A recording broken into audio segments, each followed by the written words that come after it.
लग रही है, ऊपर से ये टेबल पंखा भी मरमर कर चल रहा है। एसी लगी होती तो मस्त नींद आती। तभी पंखा चलते चलते जोरदार आवाज करके बंद हो जाता है, जिसकी आवाज से गरीब सत्यकाम का परिवार जाग जाता है। अजी ये इतनी तेज आवाज कैसी थी? क्या मालूम चंदा, पर ऐसा लगा जैसे कुछ टूट गया। तभी भारती टेबल पंखे को देखती है। पिताजी वो देखो, टेबल पंखा टूट गया। पंखा टूटा देखकर पूरा परिवार दुख जताने लगता है। हे भगवान, ये क्या, एक और परेशानी बढ़ा दी तूने हम गरीबों पर। ये टेबल पंखा ही तो इस गर्मी में हमारा इकलौता सहारा था, अब तो इस गर्मी में हम बेहाल हो जाएंगे। कितना कहता था मैं कि दिन में पंखा बंद रखा करो, सारा दिन तो चलता रहता था। अब दिन रात चलेगा, कोई भी चीज तो खराब तो होगी ही ना। एक एक पाई जोड़ कर लिया था ये पंखा, अब कहां से लाऊंगा तुम्हारे नए पंखे का दाम। इसलिए तो कहती हूँ पिताजी कि घर में एक एसी लगवा दो, गर्मी भी नहीं लगेगी और नींद भी अच्छी आएगी। ये सुनकर गरीबी से झुंझलाया सत्यकाम अपनी दूसरी बेटी भारती को डांट लगाते हुए बोला, अरे चुप कर तू भारती, तेरा बाप कोई सर्विस वाला थोड़े है जो लाख रुपए महीना कमाता है। जब देखो एसी एसी एसी कहते रहती है। ये एसी सोफा सब अमीरों के घरों में होता है, हम गरीबों की औकात में नहीं है खरीदना। अजी अब जाने भी तो बच्ची है, अब ही चलो सब सो जाओ। आस पड़ोस वाले भी इतनी रात में हम गरीबों के घर में से हल्ला गुल्ला होता सुनेंगे तो क्या कहेंगे।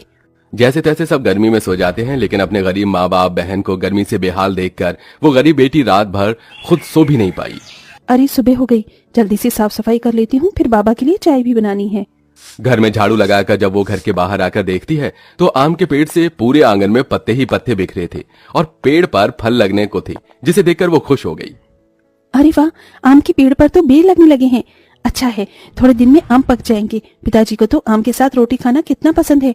अगर उन्हें रोज अपनी मनपसंद की सब्जी या फिर मीठे आम मिल जाए तो वो पेट भरकर रोटी खाते हैं, लेकिन इस गरीबी में नमक रोटी और चटनी रोटी खाकर ही गुजारा करना पड़ रहा है। इस घर की बड़ी बेटी होते हुए भी मैं अपने गरीब माँ बाप के लिए कुछ भी नहीं कर पा रही हूँ। मेरे प्यारे आम के पेड़, मैं उनके लिए कुछ करना चाहती हूँ। खास करके भारती की ख्वाहिश है कि हम अपने घर में एसी लगवाएं।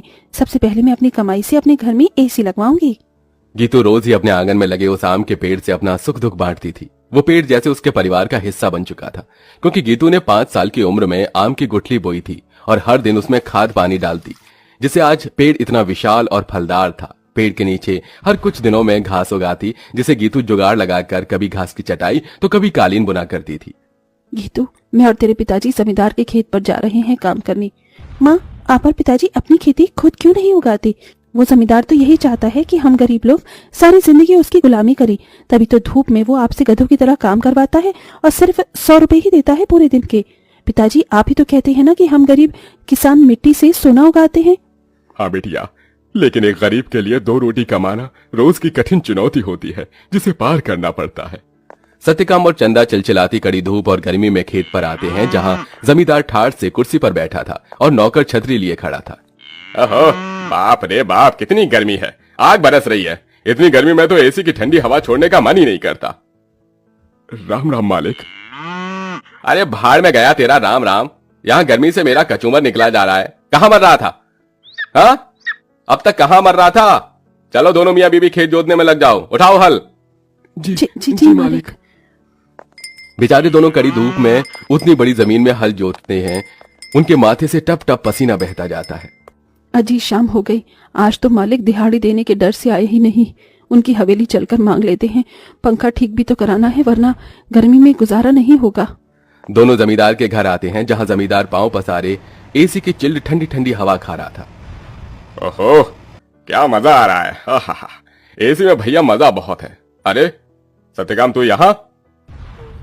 जी मालिक, पैसे दे दीजिए। ये पकड़ 200 और चल दफा हो जा। इसी तरह दिन गुजरते हैं। दोनों मियाँ बीवी जो भी कमा कर लाते अपनी गरीब बेटी के हाथों में रख देते, जिससे बहुत ही समझदारी से गीतू घर चलाती और उसमें से कुछ बचा भी लेती। 100, 200, 300, 350, 400, 410, 420, 30, कुल मिलाकर मेरे पास अभी तक के 700-800 रुपए ही इकट्ठे हुए हैं। इतने में एसी कहाँ से आएगी? अगर मैं किश्त बंधवाकर भी एसी ले आऊं तो फिर मैं कैसे किश्त भरूंगी? तभी भारती अपनी गरीब बहन गीतू को परेशान देखकर बोली, दीदी, आजकल तो कबाड़ी वालों के पास भी अच्छी अच्छी चीज मिल जाती है। अमीर लोग तो नया खरीद लाते हैं और महंगी चीज भी बेच देते हैं। हाँ, ये ठीक रहेगा, मैं कबाड़ी में से कोई एसी उठा लाती हूँ। गीतू एसी खरीदने कबाड़ी की दुकान पर चली आई। भैया जी, मुझे कोई सस्ती एसी दिखाइए। गरीब लड़की लगती है, एक काम करता हूँ, ये खटारा वाली एसी थमा देता। इसे क्या पता इसमें क्या डिफॉल्ट है। ये लो बहन जी, ये एकदम बढ़िया एसी है। ये चलती तो है ना? चलती नहीं दौड़ती है, एकदम धूम मचा देगी ठंडी हवा की। 1000 रुपए की लगेगी, अब जल्दी से ले लो। लेकिन मेरे पास बस 800 ही है। चलेगा चलेगा, दे दो। गीतू खुशी से वो एसी घर लाकर सबको चलाकर दिखाती है।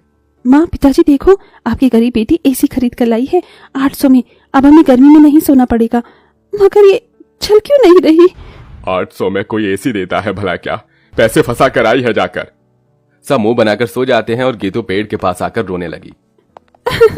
मेरे प्यारे आम के पेड़, वो कबाड़ी वाला मुझ गरीब के पैसे खा गया। ये एसी चल भी नहीं रही। मुश्किल से 1-1 रुपया इकट्ठा किया था। गीतू को रोते देखकर पेड़ बोलने लग जाता है। गीतू, तुम रो रही हो? रो मत, मैं तुम्हारी एसी को जादुई एसी बना देता हूँ। क्या सचमुच में ऐसा हो सकता है?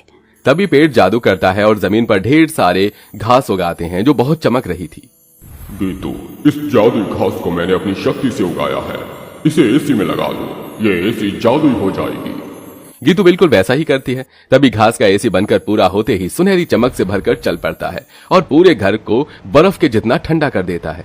माँ, पिताजी, भारती देखो, एसी चलने लगी। पूरा गरीब परिवार घास के एसी को चलते देखकर चौंक जाते हैं। अरे देखो चंदा, हमारी बिटिया ने घास की एसी बनाई है।